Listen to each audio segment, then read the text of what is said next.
هناك في الحقيقه وشفنا البلطجيه اللي المجلس العسكري مقدرهم وموقفهم، دون زادنا تاكيد على كده. في أي منطقه كان هناك بلطجيه يا سيد محمد؟ عند مدخل المقر المجلس العسكري من ناحيه جامع النصر العباسيه. انا نفسي تعرضت لمحاوله اغتيال من ساعه الا ربع، والكلام ده صوروا ناس واظن دلوقتي. يعني ما الذي حدث؟ هل ممكن ان تحكي لنا ما الذي حدث لك؟ اللي حصل ان انا بمجرد ما نزلت في العباسيه 5 6 اشخاص بلطجيه طلعوا يجروا ورايا. كان في بعض الشباب موجودين من الشباب اللي رايحين في المسيرات، التفوا حواليا وحاولوا يركبوني تاكسي عشان اخرج من المكان. طلعوا وقفوا حوالينا او حاوطوا التاكسي من كل الاركان بتاعته، وكان مع بعضهم مسدس والثاني معاه اسلحه بيضاء، ولولا ان سواق التاكسي طلع يجري كانوا يعني اعتدوا علينا بالقتل يعني.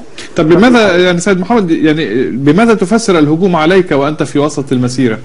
والله اذا كنا هنجد له تفسير فهو موقفي الواضح من سواء المجلس العسكري او من وزاره الداخليه في الاحداث الاخيره.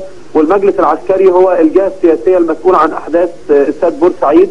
المجلس العسكري هو الجهه المسؤوله عن الانتهاكات والانفلات الامني اللي حصل في بلدنا، ولن نمل من اننا نظهر براينا دون، لانه المجلس العسكري ارتكب اخطاء كان من الممكن ان البلد تكون في مكان ثاني خالص لولا الاخطاء الفادحه اللي ارتكبها المجلس العسكري.